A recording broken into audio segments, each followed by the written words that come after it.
Hello guys, then start करते हैं हम लोग आज का अपना सेशन। ये है हमारा क्लास 10th रियल नंबर का पार्ट 2। देन स्टार्ट करते हैं। इस वीडियो में हम लोग पढ़ने वाले हैं यूक्लिड डिवीजन लेमा, यूक्लिड विभाजन प्रमेय। इसको आप लोग ध्यान से समझो क्या होता है। सबसे पहले कुछ हम लोग बेसिक देखते हैं, ठीक है। हिमांशु, आपने पहले पढ़ रखा था कि अगर हम लोग ऐसे कुछ फाइंड करते हैं, ठीक है, तो इसमें आप लोगों को जांच करने के लिए पहले बताया जाता था, ठीक है। कैसे जांच होता था बताओ। इसको हम लोग क्या बोलते थे?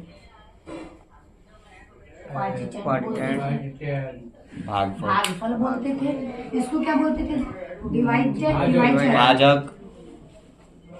भाजक डिवाइजर बोल सकते हो, भाजक डिवाइजर बोल सकते हो। इसको क्या बोलते थे? भाज्य डिवाइडेंट, ठीक है। रिमाइंडर बोलते थे, रिमाइंडर, ठीक है। अब आप लोग पहले पढ़ चुके होंगे कि डिवाइडेंट जब फाइंड करना रहता है, पहले बताया गया होगा कि जब भी हम लोग मैथ्स बनाते मतलब भाग बनाते हैं उसमें ठीक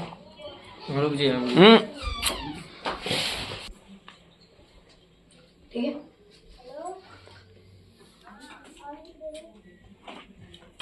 तो हम लोगों ने पहले ऐसे पढ़ा हुआ था कि अगर भाग को आप लोग पहले बोलते भाग को जांच करना सीखे थे कि कैसे भाग बोले से तो भाग सही कैसे होगा। ये बोला जाता था कि आप इन दोनों का मल्टीप्लाई करो। इट्स मीन आप डिवाइजर को क्वाटिटेंट से क्या करो? मल्टीप्लाई करो। एंड इसमें रिमाइंडर को क्या करेंगे? प्लस करेंगे। रिमाइंडर को प्लस करेंगे। और एक चीज और आपको भाग में बताया जाता था, ध्यान से इसको समझना, कि जो भी रिमाइंडर होता है ना, आपसे ऐसे बताया जाता था कि बेटा यहाँ पे जो 1 होगा ना, इससे बड़ा होगा तब तक डिवाइड करेंगे, है ना। अब सपोज करो यहाँ पे 2 है, मान के चलो अगर यहाँ पे 2 आता है तो हम लोग उसको डिवाइड कर सकते हैं। इससे अगर बड़ा होता है फिर भी हम लोग उसको डिवाइड करते हैं ना। कब इसको छोड़ते हैं ये बताओ? रिमाइंडर। कंडीशन एक होती थी रिमाइंडर की। रिमाइंडर की कंडीशन ये होती थी, या ये तो छोटा या बराबर नहीं, छोटा होना चाहिए किससे? डिवाइजर से।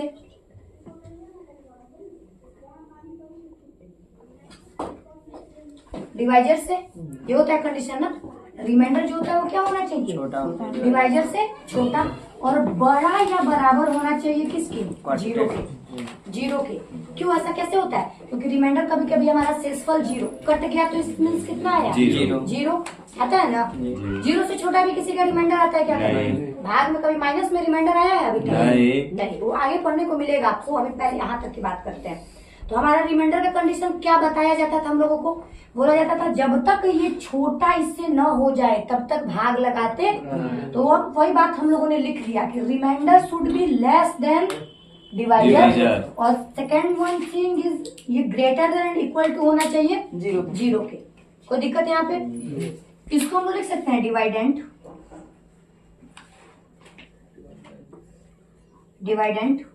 डिवाइडेंट इज इक्वल्स टू मीन इन दोनों को मल्टीप्लाई करके इसको जोड़ने पे हमको ये मिलेगा। ऐसा होता था। तो डिवाइजर एंड क्वाटिटेंट का मल्टीप्लाई करके रिमाइंडर को ऐड करने पे हमको डिवाइडेंट मिल रहा है। ओके। अब इसी चीज को मैं देखो कैसे बताती हूँ। मेरे पास कोई नंबर है A। कोई नंबर क्या है? A।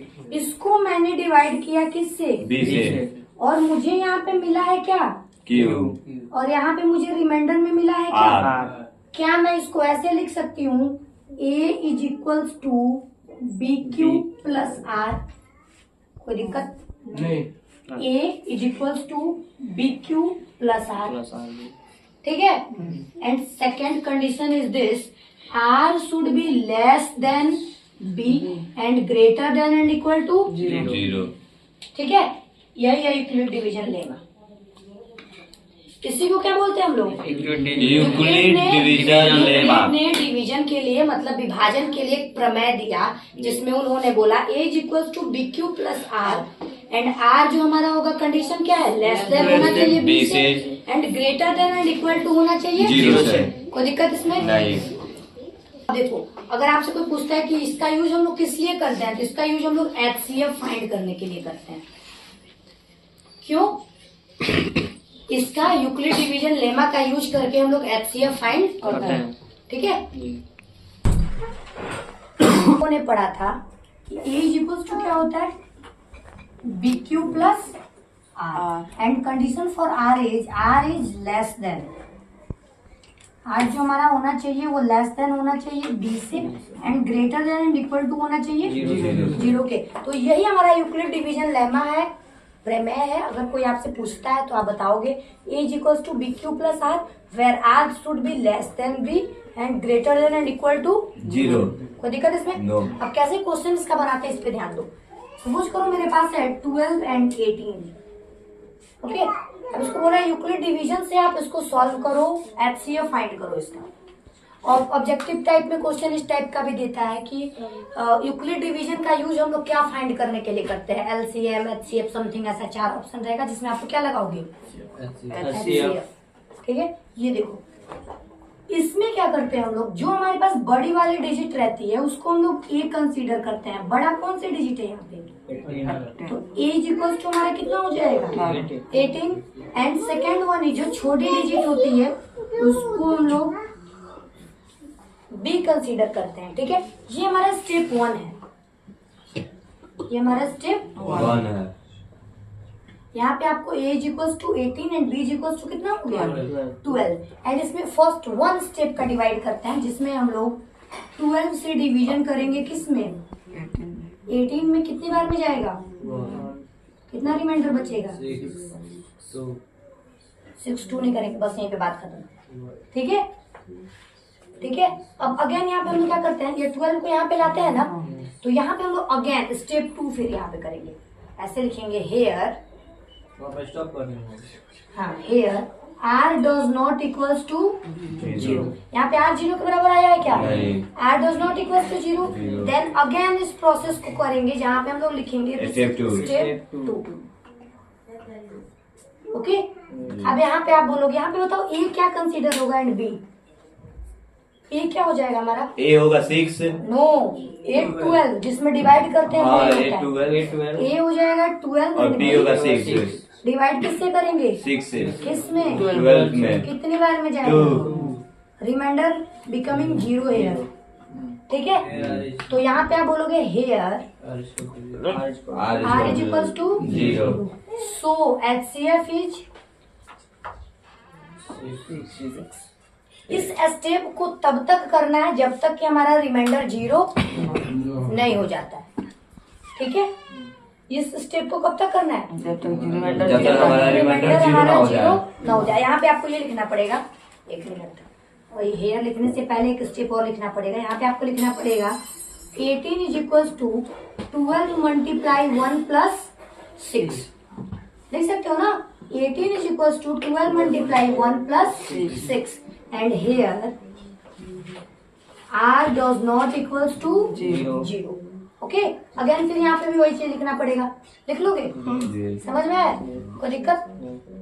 इससे हम लोग इस यूक्लिड डिवीजन से हम लोग क्या फाइंड करते हैं, HCF फाइंड करते हैं। और इस स्टेप को हम लोग कब तक फॉलो करेंगे, जब तक रिमाइंडर 0। कोई दिक्कत इसमें, चलो ठीक है, ठीक है। ये देखो अब आपके पास है टर्मिनेटिंग, डेसिमल आप लोगों ने पढ़ रखा है। ठीक है, एक होता है टर्मिनेटिंग, नॉन टर्मिनेटिंग, और क्या होता है रिपीटिंग, और एक होता है नॉन टर्मिनेटिंग नॉट रिपीटिंग। ठीक है, मीन्स आप यहाँ पे ये बोल सकते हो, टर्मिनेटिंग को आप बोल सकते हो शांत दशमलव, शांत दशमलव। नॉन टर्मिनेटिंग को हिंदी में कहते हैं अशांत दशमलव, अशांत दशमलव। ठीक है, रिपीट को क्या बोलते हैं जी, टर्मिनेटिंग मीन्स होता है शांत दशमलव, नॉन टर्मिनेटिंग मीन्स अशांत, एंड रिपीटिंग मीन्स समझो, रिपीटिंग और नॉन रिपीटिंग का डिफरेंस मैं आपको बताती हूँ। मीन्स अगर कोई आपके पास डेसिमल है, सपोज करो आपके पास है 1.9, ठीक है, आप सिंपल, सबसे सिंपल पहले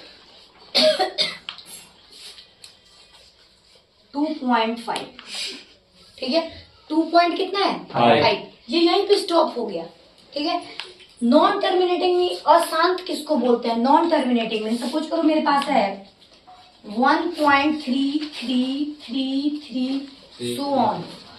देखो इसमें एक डिजिट बार बार रिपीट कर रहा है, इसको हम लोग लिखते हैं 1.3 के ऊपर बार। बार का मतलब होता है कि यही डिजिट बार बार रिपीट कर रहा है। नॉन टर्मिनेटिंग हो बट नॉट रिपीटिंग, यहाँ पे आपने देखा रिपीटिंग का कंसेप्ट था, ऐसा भी हो सकता है 1.424242 ऐसा रिपीट कर रहा हो, इसको आप लोग कैसे लिखोगे 1.42 पर बार। ठीक है। लेकिन अगर हम लोग बोल दिए नॉन टर्मिनेटिंग नॉन रिपीटिंग, इसका मतलब ये हुआ कि इसमें क्या रिपीट होगा कुछ भी पता नहीं है। ठीक है, कुछ रिपीट कर रहे हैं क्या उसमें 2 4 3 4 3 8 3 9 8। ठीक है, तो ये आप समझ रहे हो, टर्मिनेटिंग में शांत रुक जाए, एक जगह पे स्टॉप हो जाए। नॉन टर्मिनेटिंग मीन्स अशांत, जो कि रुके नहीं बट रिपीटिंग हो। रिपीटिंग मीन्स रिपीट करके आए बार बार। और non terminating non repeating means उसका कुछ भी ऐसा फंडा नहीं हो कि कुछ रिपीट कर रहा है ऐसा कुछ। ठीक है, एक चीज और समझना है, ठीक है ना। अगर मैं बोलूं इसको P/Q के फॉर्म में लिखो, क्या आप इसको लिख सकते हो? हाँ लिख सकते हैं, क्योंकि देखो 2 5 है, डेसिमल की जगह पे 1 लगाया, एक अंक है 1 0, P/Q के फॉर्म में लिख दिया। रिपीटिंग वाला भी मैंने आपको बताया था, अब मैं बता रही हूँ, अभी बताऊंगी। पहले इसको भी हम लोग क्या कर सकते हैं, but non terminating non repeating को हम लोग P/Q के फॉर्म में, तो यही हमारा इरेशनल नंबर होता है। ये दोनों जो हमारे होते हैं वो क्या होते हैं, रेशनल नंबर, क्योंकि इसको हम लोग P/Q के फॉर्म में लिख लेते हैं। इसको भी हम लोग लिख सकते थे, लेकिन उसको हम लोग नहीं लिख सकते हैं। क्यों, वो भी मैं बता रही हूँ, अभी इधर बनाऊंगी, जब इसको P/Q में बताऊंगी फिर ये समझ में आ जाएगा। अब बताओ, जैसे सपोज करो मेरे पास कोई नंबर है 10/2 है, 10/3, ओके, 10/2 एंड 10/3। अगर इसको आप डिवाइड करोगे, 10 ले लो, 11 ले लो, ठीक है, तो ये कितनी बार में जाएगा 5। यहाँ पे 1 रिमाइंडर बच गया, डेसिमल लगा के 0 लगाया, 10 कट गया, इसकी वैल्यू कितनी हो गई। तो आपको ऐसे फ्रैक्शन दे के पूछेगा कि 11/2 है, 2 टर्मिनेटिंग है और नॉन टर्मिनेटिंग है, ऐसा कुछ क्वेश्चन देगा। तो ये बताओ टर्मिनेटिंग है कि नॉन टर्मिनेटिंग है? टर्मिनेटिंग है। टर्मिनेटिंग है। इसके बारे में देखो, अगर 3 से हम लोग डिवाइड करेंगे 10 में, कितनी बार में जाएगा 9 हुआ, डेसिमल लगाए, 0 किए 3 टर्म्स में, फिर 9 1 समथिंग, ये 3 3 3 रिपीट करते जाएगा।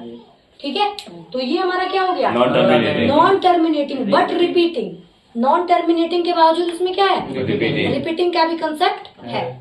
अब एक बात और मेरे ध्यान से सुनो, सपोज करो आपके पास बहुत बड़ा नंबर है, कुछ 2863924 ऐसा कुछ होता है, फिर इतना लंबा तो नहीं देगा, थोड़ा सा मीडियम में रहेगा। लेकिन सपोज करो बहुत बड़ा नंबर है, अब तो डिवाइड देके चेक करते रह जाएंगे। तो उसका एक होता है बिना डिवीजन के, जिसमें आपको देगा विदाउट डिवीजन। आप बताओ कि इसका क्या होगा, टर्मिनेटिंग होगा कि नॉन टर्मिनेटिंग होगा। तो इसमें समझो, if the factor of denominator is 2, ठीक है, 5। अगर वनली आपका टर्म, ये ऐसे समझो, अगर आपके पास 2 है, डेनोमिनेटर का फैक्टर क्या है 2 है, या और 5 है, क्या है 5, या 2 and 5 है, तो वो हमारा टर्मिनेटिंग होगा। क्या होगा, बाकी इसके अलावा अगर आपके डेनोमिनेटर के फैक्टर में, मतलब इसका फैक्टर आप तोड़ोगे और इसके फैक्टर में अगर 2 5 के अलावा कुछ भी आया, तो आप बोलोगे कि यह हमारा टर्मिनेटिंग नहीं है। तो डायरेक्ट भाग देने से बढ़िया है कि अगर आपके पास है ऐसे है, चलो मान के चलो मेरे पास है 296/200, तो सबसे पहले हम लोग क्या करेंगे, 200 का फैक्टर तोड़ेंगे, किससे लगेगा भाग, 100 हुआ, 50 25 25 5 5 2 का पावर 3 एंड 5 का पावर 2 और 5 है, तो ये हमारा क्या हो गया, टर्मिनेटिंग। समझ में आई बात? कोई दिक्कत? तो अगर विदाउट डिवीजन हम लोगों को फाइंड करना होगा तो हम लोग क्या देखेंगे, डेनोमिनेटर का फैक्टर तोड़ेंगे।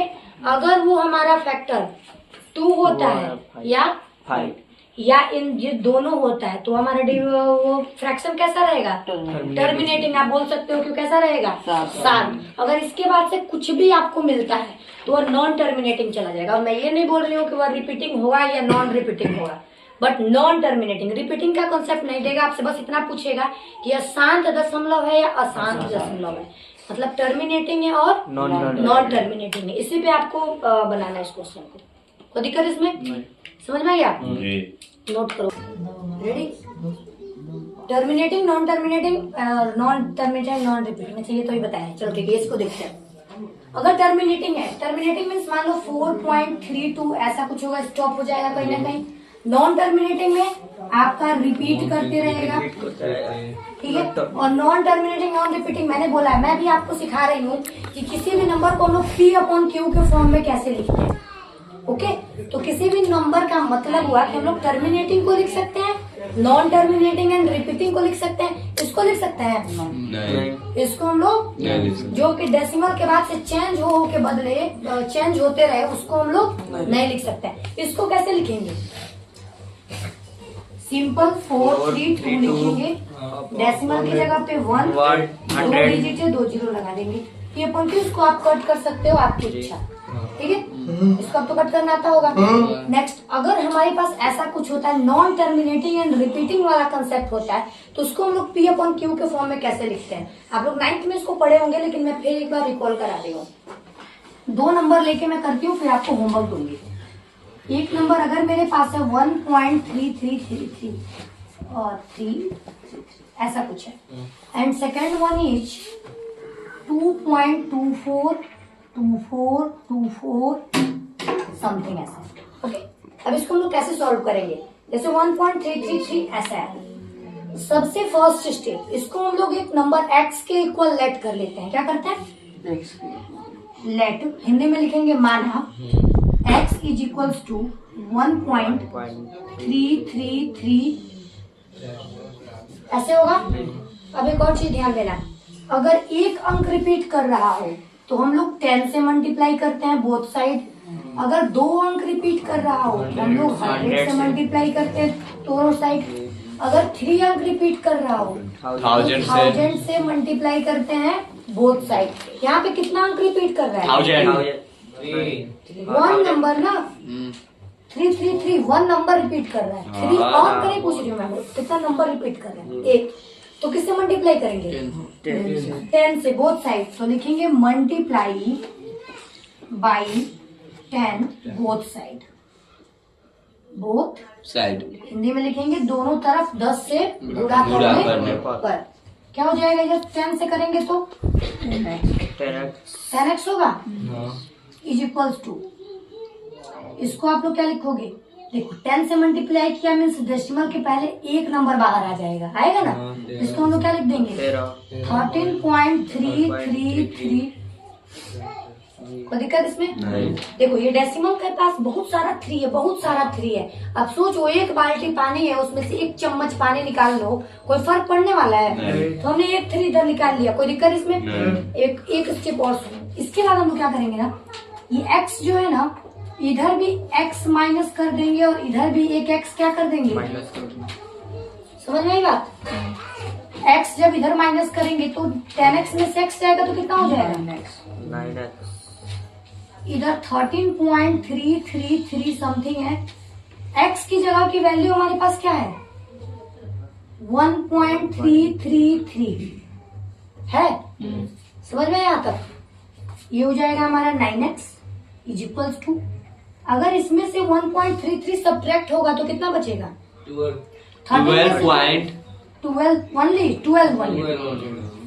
बचेगा। बताओ कैसे? क्योंकि 0.33 सारा माइनस हो जाएगा, तो 13 में से 1 गया, कितना बचा? अब यहाँ से आप लिख सकते हो x इज इक्वल्स टू 12/9। अब इसको आप कट कर सकते हो, ये आपके समझ में आई बात? एक और देखते हैं, वहाँ पे और क्लियर समझ में आएगा। जैसे ये वाला है, सबसे पहला स्टेप क्या करेंगे बताओ, क्या करेंगे सबसे पहले x इक्वल लेट करेंगे, let x is equal to कितना 2.2424, ठीक है। सेकेंड स्टेप क्या करेंगे अभी, किससे मल्टीप्लाई करेंगे, हिमांशु आप बताओ। जितना उसके मतलब 100 से, क्यों, क्योंकि दो रिपीट कर रहा है। अगर 3 कर रहा होता तो किससे मल्टीप्लाई, 1000 से। 1000 से। यहाँ पे हम लोग किससे मल्टीप्लाई करेंगे, 100 से, मल्टीप्लाई बाई 100 बोथ साइड। क्या हो जाएगा इधर 100x होगा इज इक्वल टू, इसमें क्या होगा 100 से मल्टीप्लाई करेंगे तो 2 डिजिट 12 आएगा ना। चलो बताओ कितना हो जाएगा 224.2424, कोई दिक्कत। इसके बाद क्या करेंगे बताओ, इधर हम लोग x सब्ट्रैक्ट कर देंगे एक बार, इधर भी एक बार x क्या कर देंगे, क्योंकि आपको पता है इक्वल में से इक्वल को सब्ट्रैक्ट किया जाए तो उसपे कोई भी दिक्कत नहीं होता, वैसे कर सकते हैं। तो 100x में से x जाएगा तो कितना हो जाएगा, इसकी वैल्यू बताओ। x की जगह पे क्या पुट कर सकते हैं हम लोग,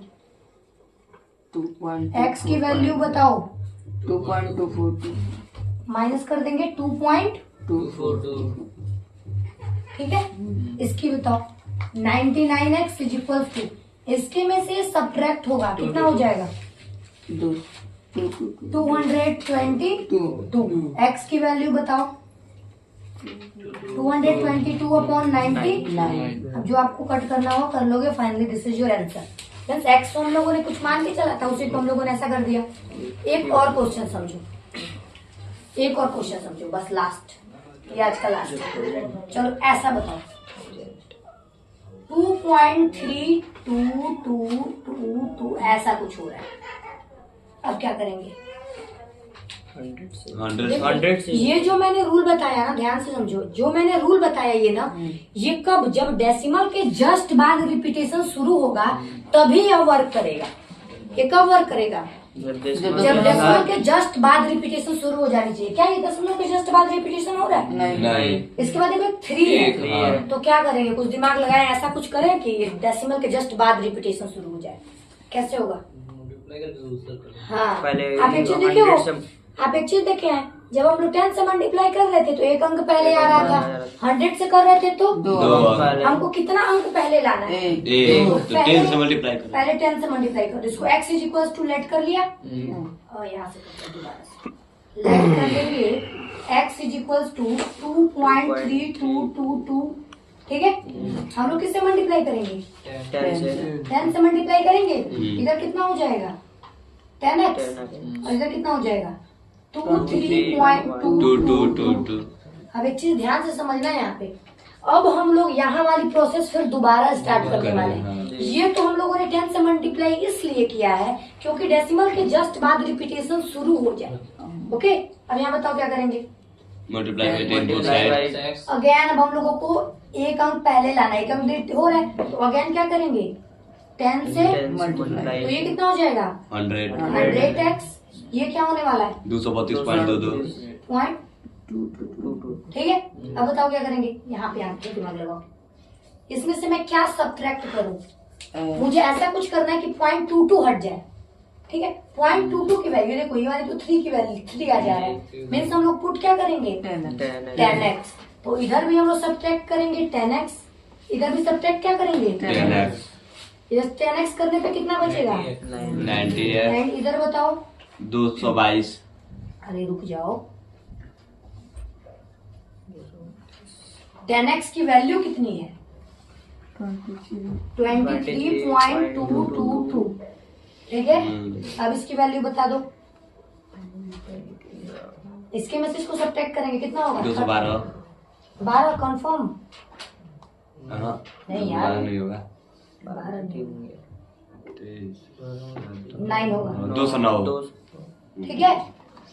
x की वैल्यू बता दो 209/90।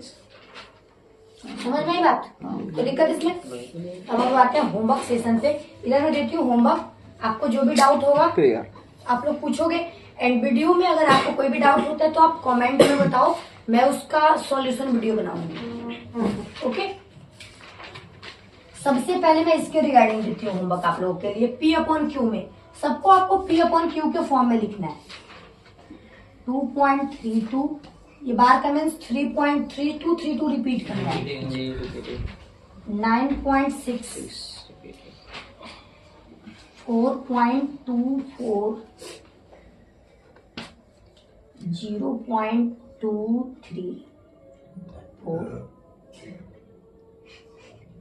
4.62 5 क्वेश्चन आप लोग लगाओ, बस बात खत्म। Thank you. 2 Thank you for this lecture. Thank you ma'am. Stop.